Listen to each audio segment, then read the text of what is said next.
বুধবার পাণ্ডবেশ্বর এই জেলার বাঁকুড়া এরিয়ার কুমারদিহি কলিয়ারি মজদুর কংগ্রেসের উদ্যোগে স্বেচ্ছায় রক্তদান শিবিরের আয়োজন করা হয়। এদিন স্বেচ্ছায় রক্তদান করলেন কলিয়ারি খনি শ্রমিকেরা। এদিন সংশ্লিষ্ট কলিয়ারি 25 জন শ্রমিক স্বেচ্ছায় রক্তদান করেন। কলিয়ারির এইচএমএস সেক্রেটারি দীননাথ মুখার্জি জানান, মাননীয় বিধায়ক নরেন্দ্রনাথ চক্রবর্তীর অনুপ্রেরণায় শ্রমিক সংগঠন কলিয়ারি মজদুর কংগ্রেসের বার্ষিক বনভোজন অনুষ্ঠানে স্বেচ্ছায় রক্তদান শিবিরের আয়োজন করা হয়।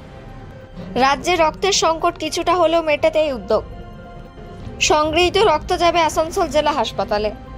এই দিনের এই অনুষ্ঠানে পাণ্ডবেশ্বরের বিধায়ক তথা পশ্চিম বর্ধমান জেলা সভাপতি নরেন্দ্রনাথ চক্রবর্তী ছাড়াও উপস্থিত ছিলেন জেলা পরিষদের নেতা Bishnudeb Nunia, Bankura area general manager Sanjay Kumar, Kumardihi কলিয়ারির এজেন্ট, পাণ্ডবেশ্বর ব্লক সভাপতি কৃতি মুখার্জি, শ্রমিক সংগঠনের সকল নেতাকর্মীরা উপস্থিত ছিলেন।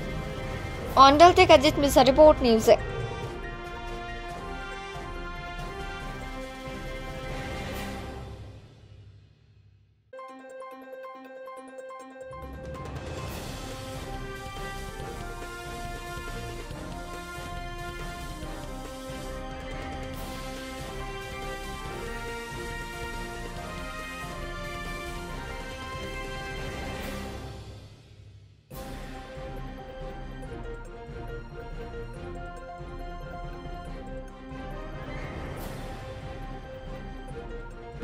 আজ ইউনিয়নের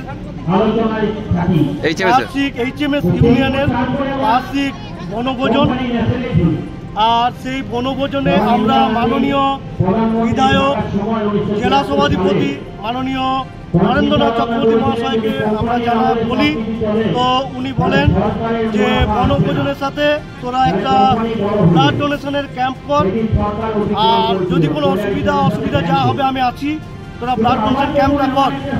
হচ্ছে ব্লাড ডোনেশন বিধায়ক মহাশয়ের অনুপ্রেরণায় আমরা আজকে ব্লাড ডোনেশন ক্যাম্প করি এবং বনভোজনের ব্যবস্থা করি এইচএমএস ইউনিয়নের তরফ থেকে। কতজন রক্ত দিচ্ছে আজকে? আজ 25 জন রক্ত দিচ্ছে। কোথায় যাবে রক্ত? রক্ত যাবে আপনার আসানসোল জেলা হাসপাতাল।